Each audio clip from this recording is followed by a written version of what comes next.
दोस्तों पुष्पा इम्पॉसिबल में आप लोग देख सकते हैं कि यहाँ पर जो प्रोफेसर आए थे लॉ के, जिसकी यहाँ पर पुष्पा के साथ लड़ाई हुआ करती थी। हम लोग यहाँ पर समझ रहे थे कि वो प्रोफेसर काफी ज्यादा यहाँ पर गुस्से वाला है और काफी ज्यादा बदतमीज है। दरअसल आज उसके पीछे की कहानी पता चल ही गई। यहाँ पर वो प्रोफेसर जब अपनी बिल्कुल जवानी में थे तब उनकी यहाँ पर शादी भी हो चुकी थी। तो दोस्तों यहाँ पर उनकी एक बीवी भी थी और साथ ही साथ एक उनकी बेटी भी थी। अब यहाँ पर जो उसकी बीवी थी वो काफी ज्यादा तंग करती थी प्रोफेसर को, और यहाँ पर जो इनके स्टूडेंट थे उनकी वजह से उनकी बीवी के यहाँ पर कान भी भरे गए थे और उन्होंने सोच लिया था कि वो प्रोफेसर से यहाँ पर खुला वगैरह ले लेंगी। और प्रोफेसर उसको तलाक देना भी नहीं चाहता था, लेकिन जबरदस्ती प्रोफेसर को कुछ ऐसे मामला बन गए कि यहाँ पर उसको तलाक देनी पड़ गई। अब ये बात कोर्ट तक पहुंच जाती है और कोर्ट में यहाँ पर वो जो उसकी बीवी होती है प्रोफेसर की, वो अपना एक वकील करवा लेती है और कहती है कि आपने यहाँ पर जज साहब को इस बात पर आमादा करना है कि जो यहाँ पर मेरी बेटी है वो बल्कि मेरे साथ रहे, बल्कि प्रोफेसर के साथ नहीं। इसमें ऐसे दोस्तों यहाँ पर उनकी बीवी की वकील जो आता है वो कहता है कि जज साहिब अगर यहाँ पर ये प्रोफेसर अपनी बीवी के साथ अच्छा सलूक नहीं करता तो इसकी बीवी ने सोच लिया कि वो यहाँ पर इससे तलाक वगैरह ले लेगी। तो अगर आप इस बात को सोचें कि अगर इसकी एक यहाँ पर नवमौलूद बच्ची को इसके साथ रखा गया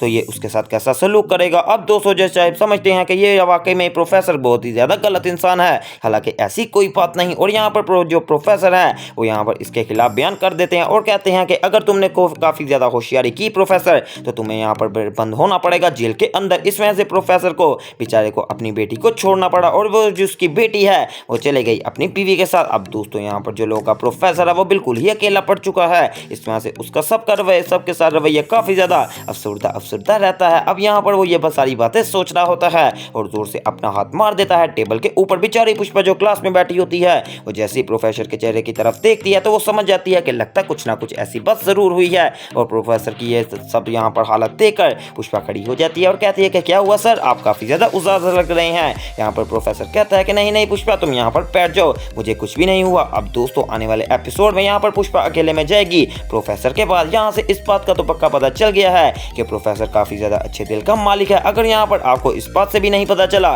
तो आपको प्रोफेसर की एक और अच्छी बात बता देता हूँ। दरअसल जब गंजाम जी की यहाँ पर पेंशन का मसला बन चुका था और प्रोफेसर को इस बात का पता चलता है तो वो सोचते हैं कि क्यों ना हो कि मैं यहाँ पर इस बात की इन्वेस्टिगेशन करूँ। और दोस्तों जैसे ही प्रोफेसर इस बात की इन्वेस्टिगेशन करता है तो उसको इस बात का पता चल जाता है कि यहाँ पर घनश्याम जी के साथ सच में ज्यादती हो रही है और जो कंपनी है वो काफी ज्यादा तेज और शातिर बनने की कोशिश कर रही है। अब प्रोफेसर जाने वाला है अपने किसी हाईफाई वकील के पास और जाकर कहता है कि क्या आप मेरी मदद करेंगे। एक बंदा है जिसकी यहाँ पर पेंशन पूरी नहीं मिल रही, आपने उसको पूरी पेंशन दिलवानी है। अब दोस्तों यहाँ पर जो उसका दोस्त वकील होता है वो कहता है कि खैर है प्रोफेसर, तुझे भी मेरी जरूरत पड़ गई, तू खुद इतना बड़ा वकील है। तो प्रोफेसर बताने वाला है दरअसल दोस्तों यहाँ पर वो मेरे करने का काम नहीं, वो आपके करने का काम है और यहाँ पर नाम भी पुष्पा जी का आना चाहिए। अब यहाँ पर जो घनश्याम जी की पेंशन वाला सीन था वो पुष्पा ने ठीक नहीं कराया, बल्कि यहाँ पर पीछे ने प्रोफेसर ने छुप कर ये सारी बात की और जाकर घनश्याम जी की पेंशन का सारा सीन ठीक करवा दिया। अब यहाँ पर जो घनश्याम जी हैं उनको तो ऐसा लगा कि ये सारा काम पुष्पा जी ने करवाया है, तो वो काफी ज्यादा खुश होते हैं और आकर पुष्पा को काफी ज्यादा बधाई भी देते हैं।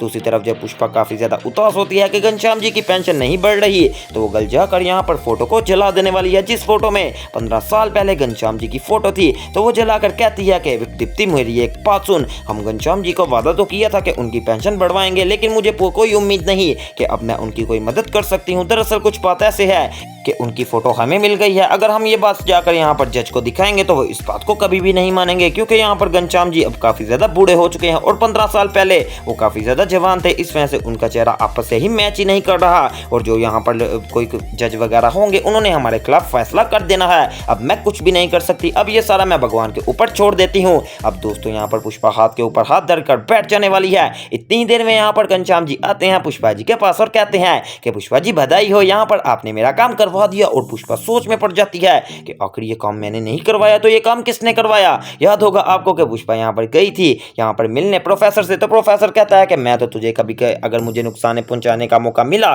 तो मैं तो पुष्पा तुझे नुकसान पहुंचाऊंगा, मैं भला तेरा फायदा क्यों करूंगा। अब दोस्तों घनश्याम जी मिठाई लेकर आने वाले हैं यहाँ पर प्रोफेसर के पास और कहते हैं कि आपको मुबारक हो कि यहाँ पर जो पुष्पा जी हैं उन्होंने यहाँ पर मेरी पेंशन ठीक करवा दी। अब घनश्याम जी की बात सुनकर प्रोफेसर काफी ज्यादा खुश हो जाते हैं और उनकी यहाँ पर हाथ की मिठाई भी खा लेने वाले हैं और साथ ही साथ यहाँ पर घनश्याम जी को भी मिठाई खिलाते हैं और कहते हैं कि आपका ये सारा काम आपकी मैडम पुष्पा ने किया है, जाकर उनको भी काफी ज्यादा मुबारकबाद दो। अब दोस्तों हमें इस बात का तो पता चल गया है कि प्रोफेसर काफी ज्यादा अच्छे दिल का मालिक है, तो आने वाला एपिसोड देखकर मिस मत कीजिएगा और इस तरह की मजीद अपडेट्स के लिए मेरे चैनल स्पाइसी एंटरटेनमेंट को सब्सक्राइब करें और वीडियो को ज्यादा से ज्यादा शेयर करें।